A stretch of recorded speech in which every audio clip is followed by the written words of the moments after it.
Welcome to this Degenerate Friday edition of Bury Your Bookie. I'm Jeff DeForest. Happy to have you with us, although you might be a little sore if you were watching the program yesterday. I think Mike Jones suggested that he would take a flyer with the eventual 6 and a hook that the Indiana Pacers were getting at home against the Oklahoma City Thunder. The narrative going into the game was the questionable nature of whether or not Tyrese Halliburton would play. He had a calf injury. We didn't know the level of severity. They're doing MRIs, they're doing X-rays, they're doing surgeries. All kinds of crazy stuff was being talked about and discussed. And you had the feeling that if he did play, he was going to be considerably limited unless somehow they had managed to track and sign Victor Conti to the medical staff of the Indiana Pacers. It appeared, for all intents and purposes, and my friend always used this term, a good friend of mine, a guy named Joey Savage. He was the son of a race caller when I first moved to Florida. There was a guy named Bob Savage who was calling the races at Calder Race Course. And I would see Joey around, and he had a tip sheet that he put out, and I was always working somewhere in some capacity at the racetrack and watched workouts and seemed to have an inside viewpoint of what was going to transpire that day. And I'd ask him how he's doing, and he said, barbecued. I always loved that term. Just absolutely barbecued. We barbecued everybody yesterday, thinking that this was a concession, that OKC was going to find a way to wipe the floor with the Indiana Pacers, points notwithstanding, but that the series would be over, that essentially was over as soon as you saw the condition of Halliburton and the way that he was ineffective with 4 points in game number 5. It was hard to imagine he was going to bounce back and be the early factor that he was, shooting three-pointers. And then they didn't need him later in the game. So they got the best of all worlds. And in the meantime, we get shellacked, thinking that the series was going to end in 6 games. So they go to a game 7. You have OKC, very favorable. When they're on the home wood, I think their point differential through the playoffs is like plus 245 at home versus minus 60 something on the road. Laying 8.5 points, and at least we have some reason to consider watching basketball this coming Sunday. We bring in the professor, who, Professor, were you somewhat startled by that result, or were you Yes, wagging that, hey, I Indiana figured can have a Oklahoma shot? City would take care of business and put them away.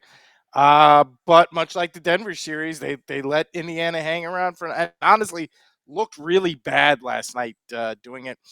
It sort of just goes with the theme of this finals, which is from a handicapper standpoint, like just throw a dart because I mean you felt like the total looks good to go over in almost every game of the series, and obviously the game before Game 5, it went over with like 4 minutes left, and then Oklahoma City stopped scoring for some reason.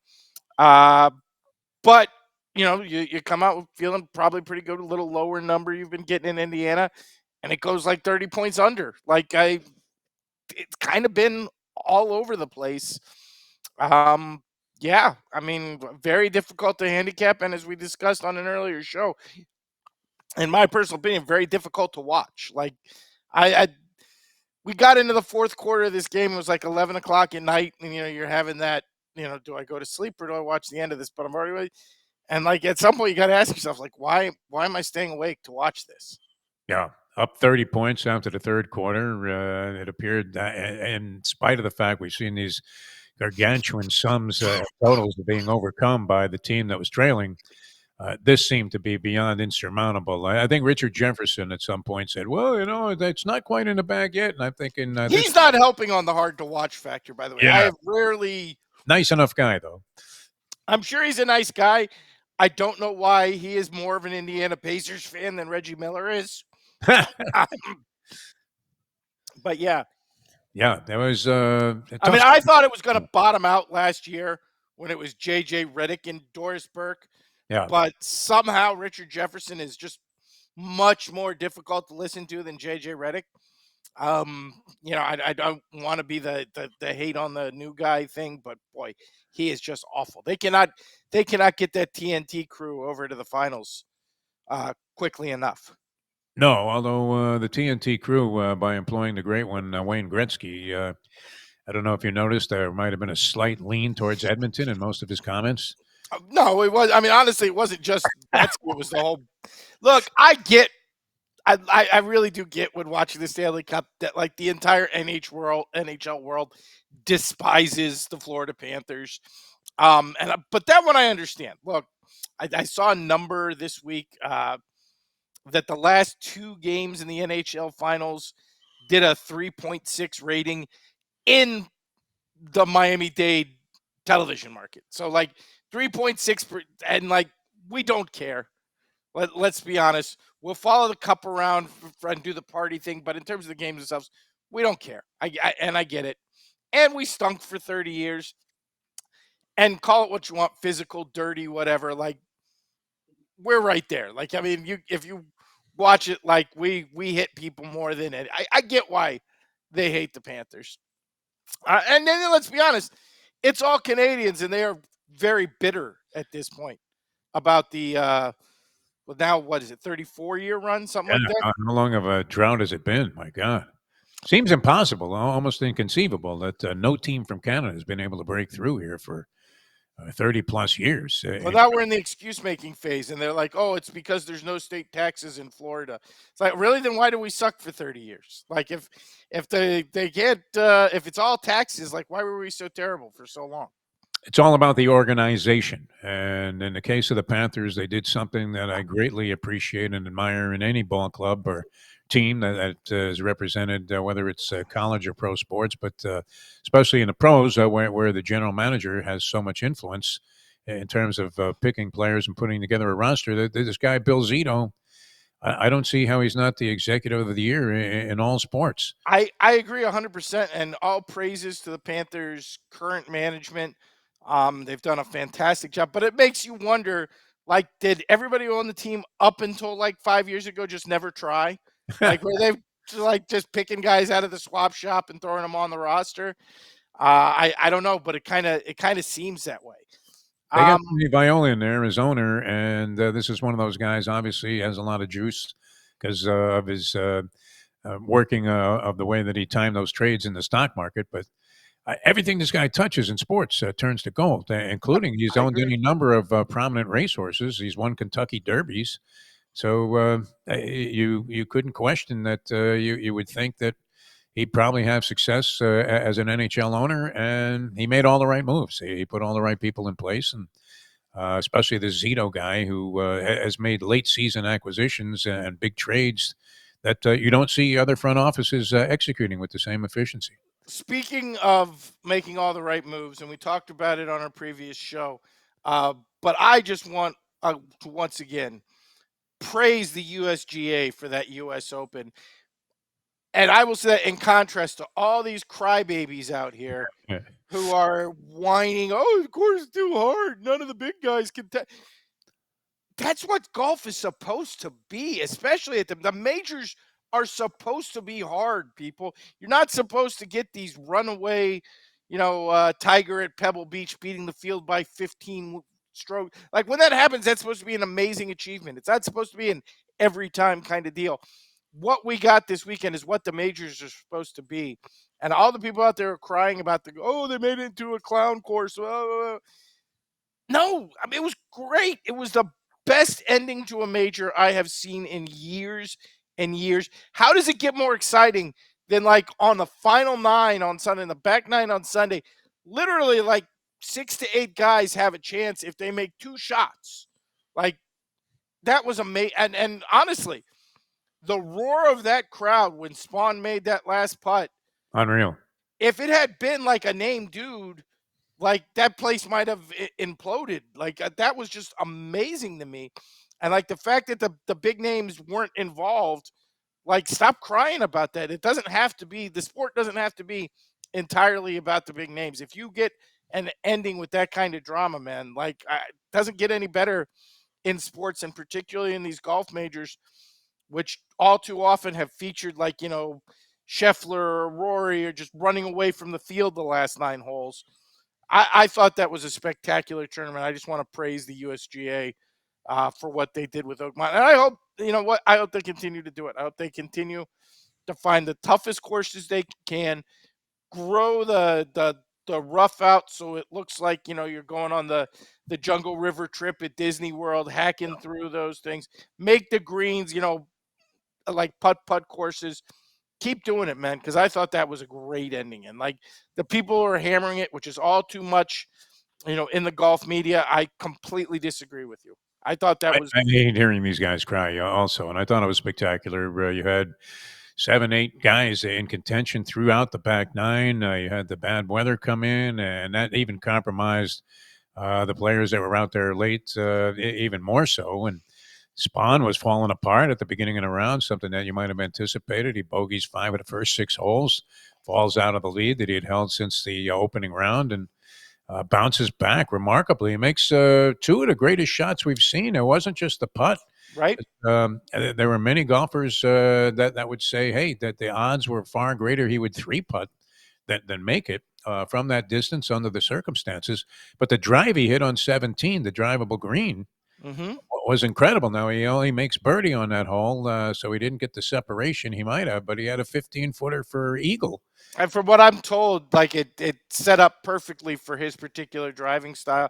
Like again, and here's the thing: if you want to argue about, oh well, so and so didn't contend, or so and so, or Bryson didn't make the cut, or whatever, okay. Good, yeah, But if you watch that tournament for 4 days, the right guy won. The guy who yeah. played the best for 4 days won the tournament. Like, and if you watch, yeah, he went 4 under on Thursday, and then Friday and Saturday he didn't really make it. But if you watched him on Saturday, he kept playing exactly how you're supposed to play a U.S. Open: fairway, green, fairway. He just couldn't make a putt on Saturday, and then on Sunday got off to the bad start. Was the first time, but he bounced right back after the weather break and played fantastic again. The guy who played the best in that tournament won that tournament. So you can cry about some of the superstar names and the lack of their being there, but he outplayed all of them. Very noble of you too, under the circumstances, since you had money on Victor Hovland at 55-1, and Hovland was there. If he gets a He break was there, here, but he coming just up couldn't putt, make a move. yeah. Like honestly, he got to on Saturday within one, I think. I finished up, I think it was two back, but like he once he was there, he stayed at the top of the leaderboard, but he never really couldn't make a putt, which honestly, he's known on the PGA tour for making those, like 12 to 15 footers. That's one of his best attributes, but it just failed him really the last 36 holes or so. And when you're betting on bombs, in this case, you went 55-1. Spawn went off 150-1. You get this is one thing when I first started betting on golf, and I don't send it in with any great significance. Nor do I. Some of these pools, you and I cashed on Martin Keimer many years ago at 45-1. Hmm. When we were looking for a nondescript European schmenk who might emerge from the pack and win the thing. We got lucky that year as he had a 10-shot lead going into the final round. But one thing about it, if your players are the guy that you backing is in contention, even in a losing cause, and you're to be applauded for taking this approach, you get your money's worth out of that. It's great action. Yeah. Like again, people always because look, I take probably as many difficult beats in golf as anybody Yes. because I usually have some bomb who's sort of around the leaderboard. Can't even once in a while like Rose, he might be even leader for 3 rounds plus. But yeah, although I'll never get over Oosthuizen at No, the Kuchar the really. John Up to. Kuchar I've gotten over, I think, over the years, but the John Ram Oosthuizen one is the one that really haunts me. Yeah. But yeah, I mean, look, you can't say you don't get your money's worth. You get 4 days of action, and the chance that I honestly think of all these things people are adopting, you got a better shot with these golf majors than you do of hitting these stupid ass 7, 8, 6, 7, 8 team or leg single game parlays that people love to play. It's and I think honestly DraftKings and FanDuel are in some sort of conspiracy to take every nickel out of the pockets of 18 to 30-year-olds in America based on these, $5 at a time, $10 at a time, single game parlays. It's become more annoying than a guy showing you his losing tickets at the track and saying to you, "Oh, can you believe I left out the Mhm. 4?" It's like, yeah, I can believe it. You're a loser. I mean, If so and so had hit a home run, I would have caught I cash can't for. believe it. He got a 3-0 count and he doesn't walk, and I had him with 2 walks in the ball game. And Again, then the guy shows you like an 11 component parlay breaks where if out he his loses the phone. one Yeah, part, he blows $25, and you're asking yourself, I have what? a couple of friends who do that, and like literally, I'm scrolling through like where did you miss? I can't Yeah, keep yeah. going. Everybody's Yeah, just yeah. showing you their phone, and nothing more annoying than having a guy while you're immersed in some kind of session at the racetrack, coming up to you with a phone now and showing you how he blew a 10 component parlay by missing out on the fact that Neesmith, fouled out of a game with only 7 points or whatever in the basket. So, all right, we don't have Australian rules football picks anymore, and this is a Cut off from tragedy. the numbers. Again, I read all the time about people being cut off. It has never happened to me. But yeah, I can't find Aussie rules football numbers from my Seems normal. So I can find them, but they're from some questionable sources. So I liked it when I was getting them from reputable places that I trust, and they don't want me looking at the numbers. Apparently, I don't know. seems like there And it should be. wasn't like I was firing big at these. Like Yeah. all these places, I think the biggest limit I've ever seen is $500. So it's not like I was firing tens of thousands of dollars at these numbers. So There should be some legislation dealing with this, though, where you can't get cut off from a it'd be place nice, you've been right? with consistently. I mean, all of a sudden you win a few games with the Magpies, and the next thing you know, you're persona non grata. Right? It's very mysterious to me. I don't know what's going on. Um, we can Well, when talk I about used to bet with Louis the Lip Lipschitz, I mean, he would cry a little bit if you got on a 3 game winning streak, but at least he would take the next game's action. I mean, here we are with all of this sophisticated betting methodology and places where you can place bets, and you can't even get down now on Australian rules football, which seems cruel and unusual. I mean, or just because I don't live in Australia. I don't. I feel like I may have to start summering in Sydney or Melbourne. Identity change? Any kind of chance of that? I mean, can't you register as one of our friends with these guys?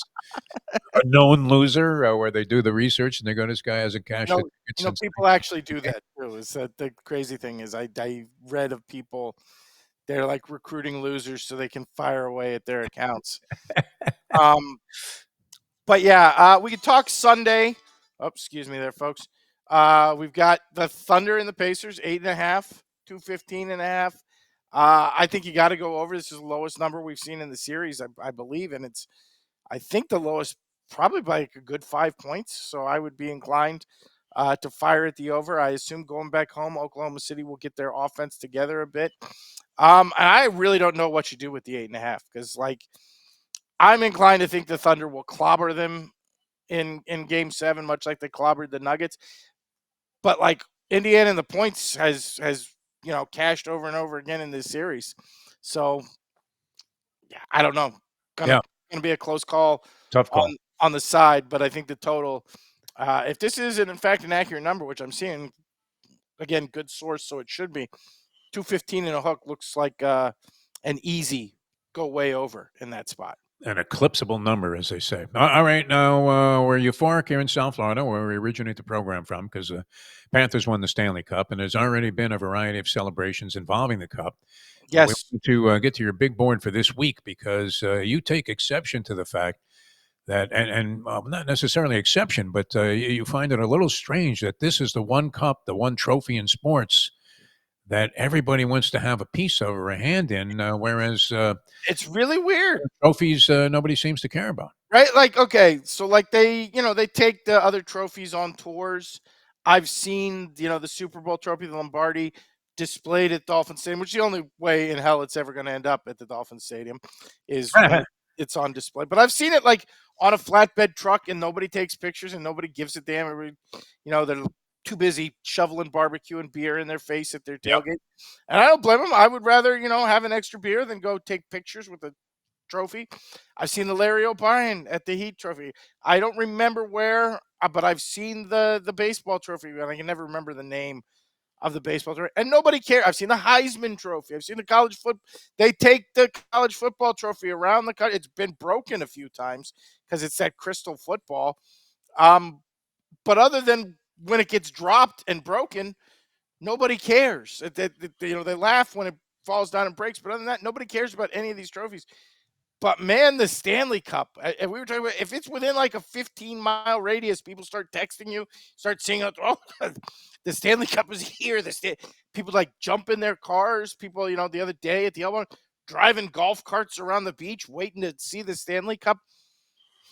I'm here to point out that if you look at the actual history of this thing, we there's some questionable things about this, and that leads us to this week's big board, which is the big board of reasons why the Stanley Cup is disgusting.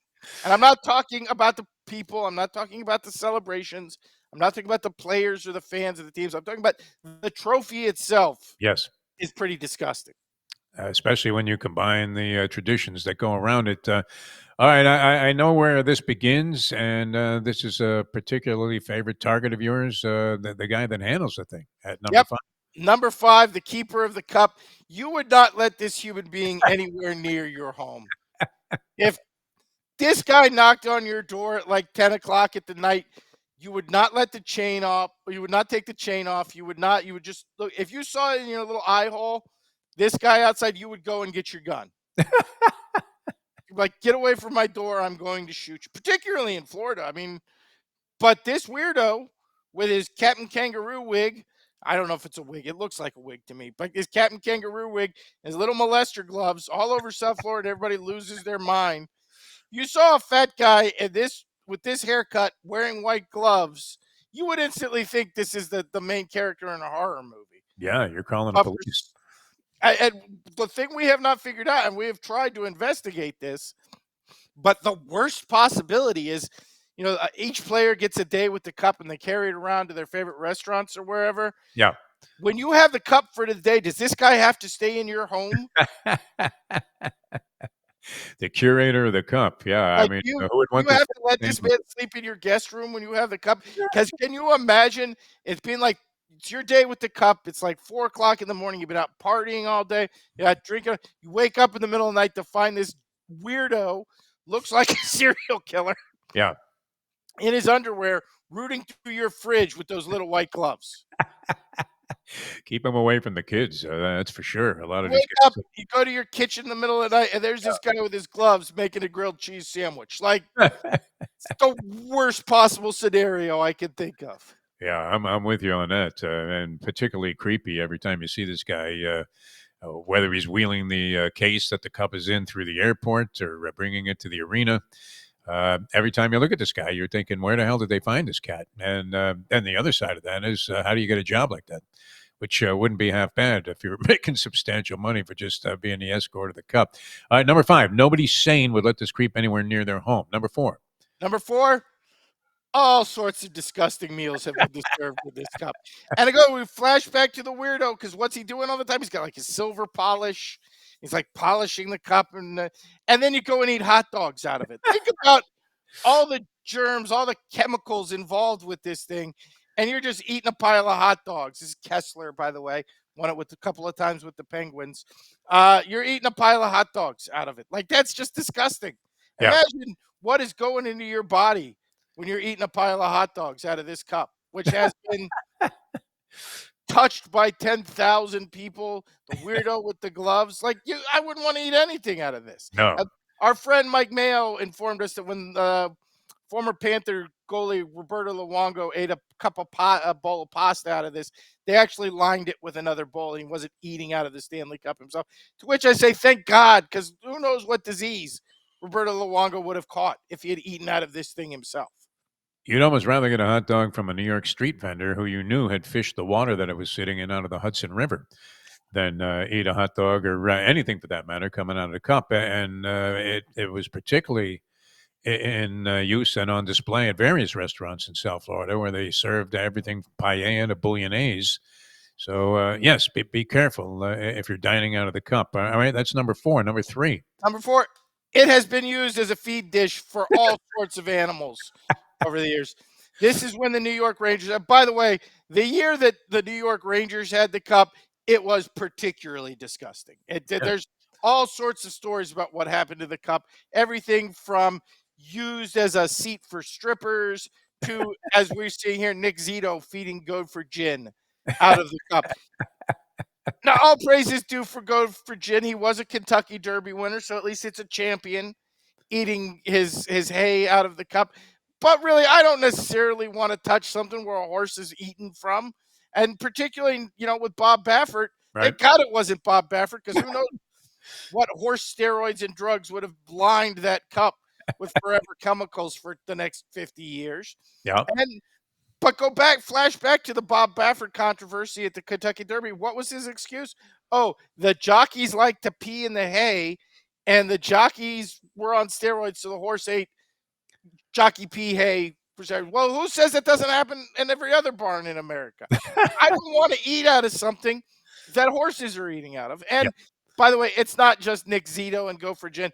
It has been famously used as a bowl for dog food, for cat food, for a bunch of other stuff. Like, animals eat out of this thing all the freaking time.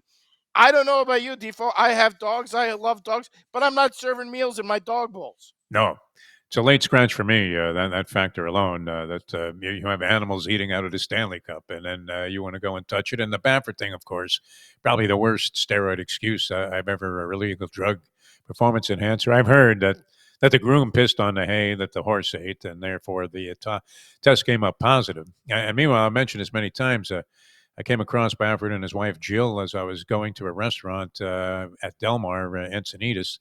And sure enough, she opened her purse to tip the valet parker, and 6 syringes fell out.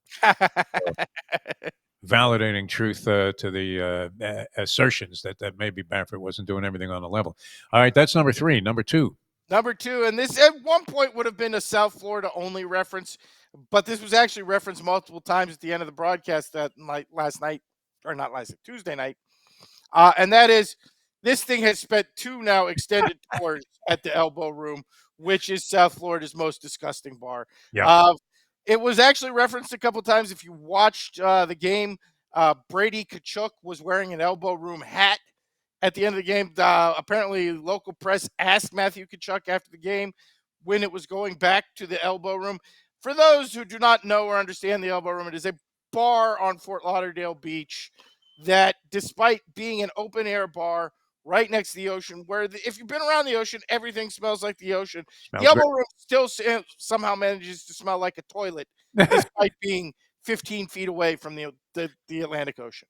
It kind of has that same scent that you used to get in the bathrooms at the old Orange Bowl, where everybody peed into a trough, like You 60. called that out earlier, and that is an excellent comparison. For those who've ever been to the Orange Bowl, where, honestly, the Orange Bowl had been closed for like 5 years, Yeah. and I went to do the final tour before they tore it down, and it still smelled like that.